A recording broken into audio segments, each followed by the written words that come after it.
The almond trees were already awake before we were. When I stepped out from the little stone lodging just after sunrise, the grove shimmered pale pink against a soft blue sky.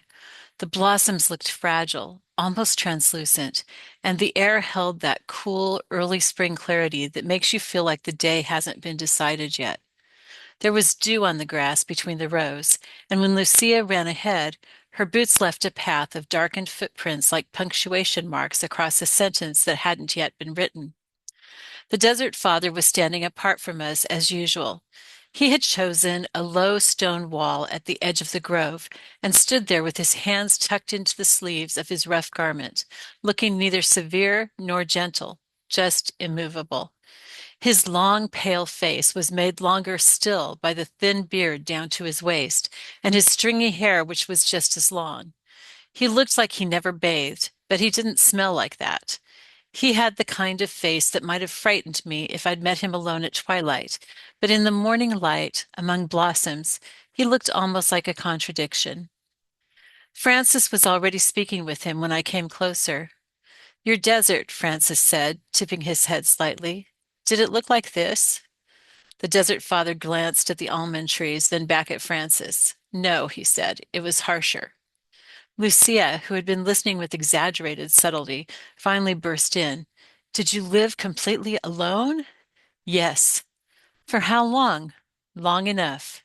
Sean snorted softly. That's not very specific. The Desert Father looked at him steadily. Specificity is a luxury of comfort. Sean blinked. Oh, okay. Claire was kneeling near one of the trees, watching Agnes, who had just discovered that almond trees, even with blossoms, can in fact be climbed. Polecats are not graceful climbers. Agnes's short legs and long, flexible body made her resemble an animated scarf as she scrambled halfway up the trunk, sniffed, sneezed violently at the pollen, and then slid back down in what could only be described as an undignified retreat. Pearl, dignified English bulldog that she is, stared at her with long-suffering patience. Agnes shook herself, then trotted toward Pearl with a sideways hop that I have begun to recognize as her "I meant to do that" gait. Lucia giggled. She looks like she's made of rubber. She's made of opinions, Claire said quietly. That made Francis laugh. We gathered under the trees for a simple breakfast. Bread, olives, a little cheese, and Francis gestured toward the Desert Father. You've asked about his life, Francis said. Ask again. The Desert Father did not seem flattered. Liam, who had been uncharacteristically quiet, spoke up. Why did you go? I mean, what were you trying to do? The Desert Father studied him. We were not trying to do anything. Then why leave everything? To see clearly. There was a pause. See what? Aoife asked softly. God, ourselves, the war inside us. Sean leaned back on his elbows. Couldn't you see that in a city? You can, the Desert Father admitted, but cities make it easier to lie. He picked up a fallen almond branch and turned it over in his hand. In the desert, there are no distractions large enough to hide from yourself. Hunger speaks. Silence speaks. Memory speaks. Lucia wrinkled her nose. That sounds uncomfortable. It was. Then why stay? Because comfort was not the goal. Francis nodded slowly, as if he'd expected that answer. And what was accomplished? Dad asked gently. The Desert Father's eyes flicked toward him. He seemed to recognize something in Dad, the kind of humility that doesn't perform. We learned, he said slowly, that we cannot save ourselves, and that God's mercy is deeper than the noise of our thoughts. Mom reached for Dad's hand without looking at him. They have this way of doing that, finding each other by instinct. Sean noticed and made a face. Mom squeezed Dad's fingers. You'll be grateful for this example someday, Sean. Sean laughed. I'll try to remember that. Lucia had not finished her interrogation. Did you do penance, like extra penance? Yes. For what? For our sins. Lucia hesitated. But didn't Jesus already? She looked at me, and I could see MacDonald's influence flicker behind her eyes. Her imagination had begun to grow roots instead of wings. The Desert Father answered before I could. Yes, he did. Then why? She pressed. He did not bristle. He did not soften. Reparation, he said. There was the word. Claire lifted her head slightly. Reparation, she echoed, not to correct, but to clarify. It is not earning salvation, the Desert Father said. We cannot earn what is gift. It is love responding to love. When you love someone and you see what has been broken, you do not say, "It's not my fault." You say, "Let me help mend it." Francis picked up the thread. When the church speaks of penance, he said, it does not mean we are purchasing forgiveness. Forgiveness is given, but love desires to repair. Mom nodded slowly. Like when I burned the roast, she said.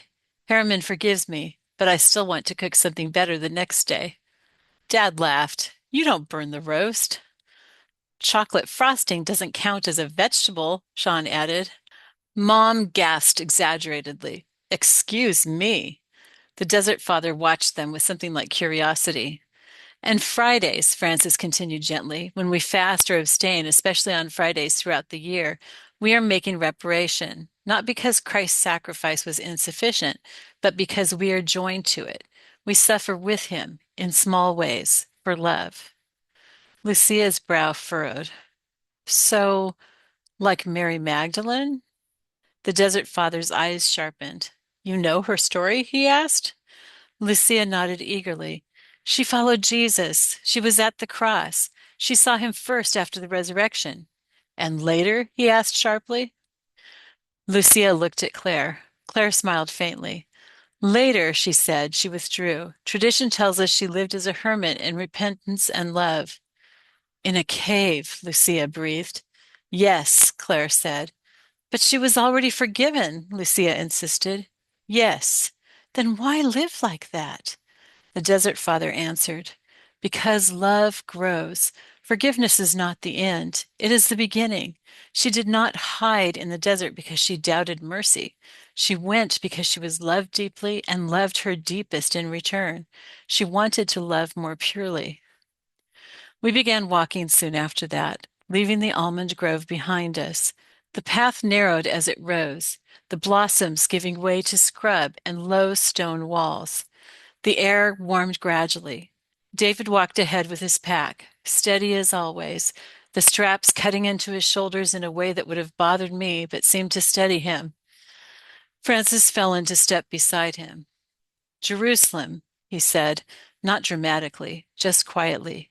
That is our goal for Holy Week. David nodded. Jesus set his face toward it.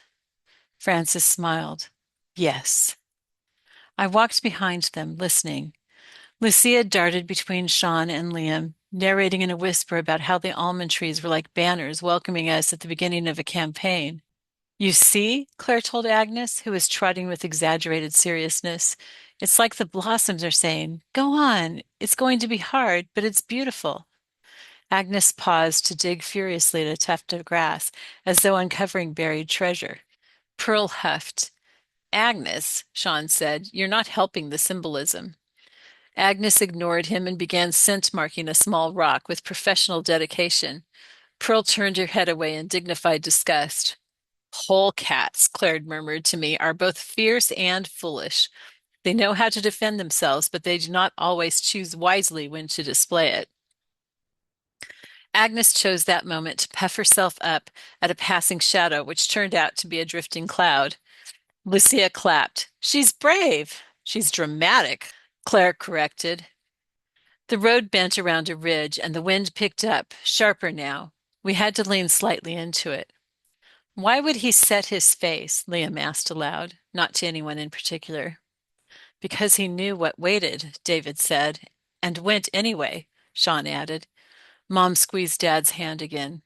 Sometimes knowing makes it harder. Sometimes knowing makes it clearer, Dad said. The Desert Father had fallen silent, but he was listening.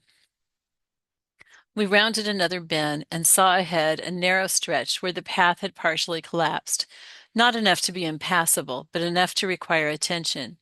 Loose stones slid underfoot. Lucia stopped short. I don't like that, she said. It will hold, David said calmly. I know, she said, but it feels like something could give, Liam finished. Francis stepped forward first. Watch where you place your foot, he said, not in fear, in intention. He crossed without hurry. Claire followed, Agnes tucked against her shoulder now, perhaps sensing that theatrical bravery would not suffice here. Pearl refused to be carried and insisted on walking, carefully placing each paw. Sean hovered close to Mom without admitting he was watching over her. When it was my turn, I felt that moment, the one where you realize you cannot look down forever. At some point, you have to choose where you're going, not where you might fall. I stepped. The stones had shifted, but held. On the other side, Lucia exhaled dramatically. That was terrifying. It was small, the Desert Father said. It didn't feel small. No, he agreed, but you crossed.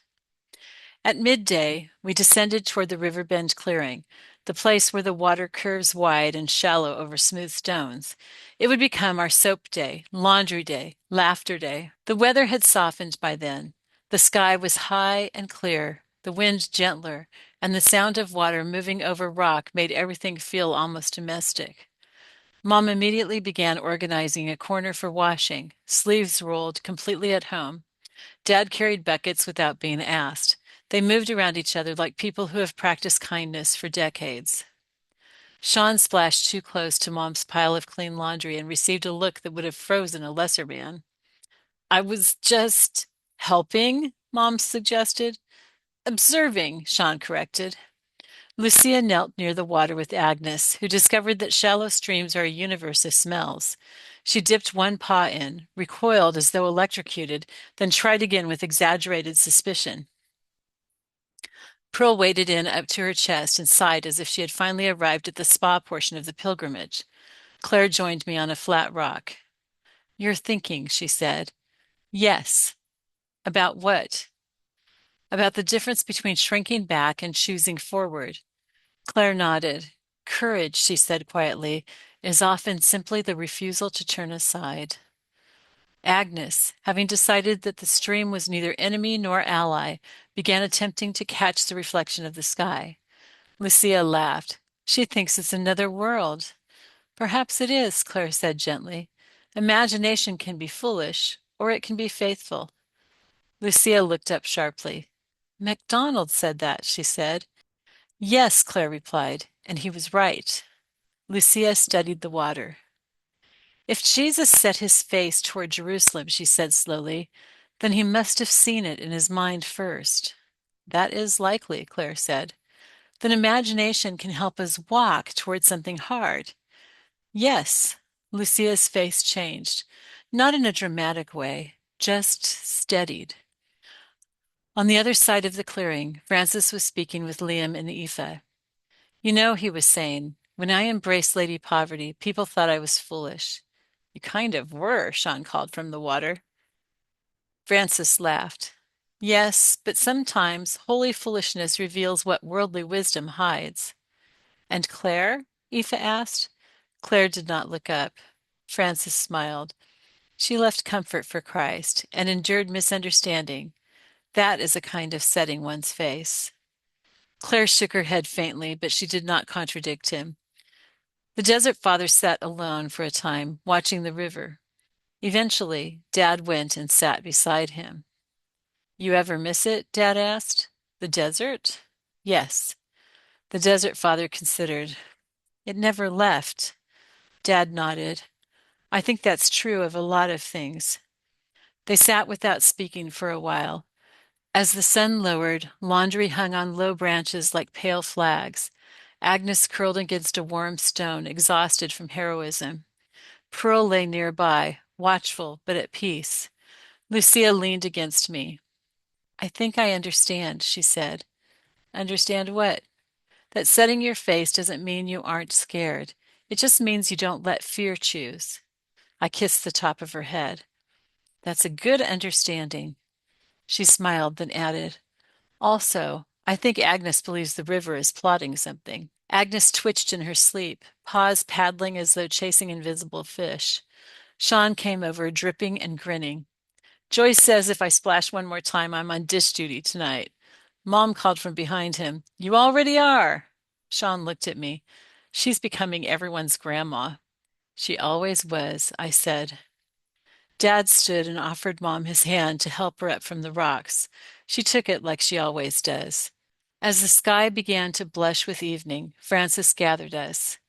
Jerusalem, he said softly, is not merely a place. It is a direction. We stood there, clothes drying, hands damp, feet sore. The desert father looked toward the horizon. Then walk, he said, and we did.